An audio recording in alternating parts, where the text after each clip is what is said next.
കാൻഡിൽസിന്റെ video അല്ലാതെ വേറെ എന്തിൻ്റെയൊക്കെ video ഇടാന്ന് ചോദിച്ചപ്പോൾ കുറച്ച് പേരൊക്കെ പറഞ്ഞിരുന്നു ജേർണലിങ്ങിന്റെ വീഡിയോ ചെയ്യാൻ വേണ്ടിയിട്ട്. അപ്പൊ പിന്നെ ഞാൻ വിചാരിച്ചു എന്നാ പിന്നെ ഞാൻ ചെയ്ത ജേർണലിങ് തന്നെ എല്ലാം ഒരു വീഡിയോ ആക്കി എടുത്തിടാമെന്ന്. നിങ്ങൾക്ക് ഇഷ്ടപ്പെട്ടോ ഇല്ലോ എന്ന് പറയാൻ മറക്കണ്ട. വേറെ ഏതെങ്കിലും തീമിലുള്ള ജേർണലിങ് ചെയ്യണം എന്നുണ്ടെങ്കിൽ അതും കൂടി ഒന്ന് കമന്റ് ചെയ്യണം. എനിക്ക് പ്രത്യേകിച്ച് ജേർണലിംഗ് ഒന്നും ചെയ്യാൻ അറിയാതെ എന്ന ടൈമിലാണ് ഞാനിതൊക്കെ കാണുന്നതും ഇതേപോലൊക്കെ ചെയ്യുന്നതും. പിന്നെ യൂട്യൂബിലും പിൻട്രസ്റ്റിലും ഒക്കെ നോക്കിയിട്ടും എൻ്റെ സ്വന്തം ഐഡി വെച്ചിട്ടൊക്കെയാണ് ഞാൻ ഇതൊക്കെ ചെയ്തത്. ഇഷ്ടപ്പെട്ട വീഡിയോ സബ്സ്ക്രൈബ് ചെയ്യാൻ മറക്കരുത്. നിങ്ങൾ പറയുന്ന എല്ലാ കമന്റ്സും ഞാൻ കാണുന്നുണ്ട്.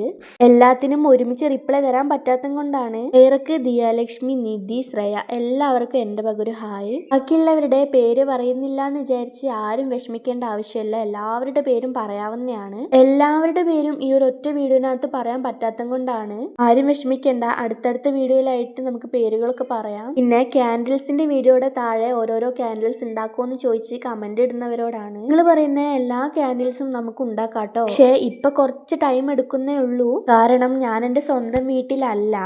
അതുകൊണ്ട് എനിക്ക് ക്യാൻഡിൽസിന്റെ വീഡിയോസ് ഒന്നും അങ്ങനെ എടുക്കാൻ പറ്റുന്നില്ല. ആരും വിഷമിക്കേണ്ട. നമുക്ക് സ്വന്തം വീട്ടിലോട്ട് തിരിച്ചെത്തുമ്പോൾ നമുക്ക് ക്യാൻഡിൽസിന്റെ വീഡിയോസ് ഒക്കെ എടുക്കാം കേട്ടോ. പിന്നെ ഈ വീഡിയോ എന്ന് പറഞ്ഞാൽ ഞാൻ കുറച്ച് മുമ്പ് എടുത്ത് വെച്ച വീഡിയോ ആണ്. അതിപ്പോൾ വോയിസ് ഓവർ കൊടുത്ത് ഇടുന്നേ ഉള്ളൂ. നമ്മുടെ ജേർണലിംഗ് ബുക്ക് ഇവിടെ ഇഷ്ടമായിട്ടുണ്ടെങ്കിൽ കമന്റ് ചെയ്യാൻ വേണ്ടി മറക്കരുത്. അപ്പോൾ അത്രേ ഉള്ളൂ. ടാറ്റാ.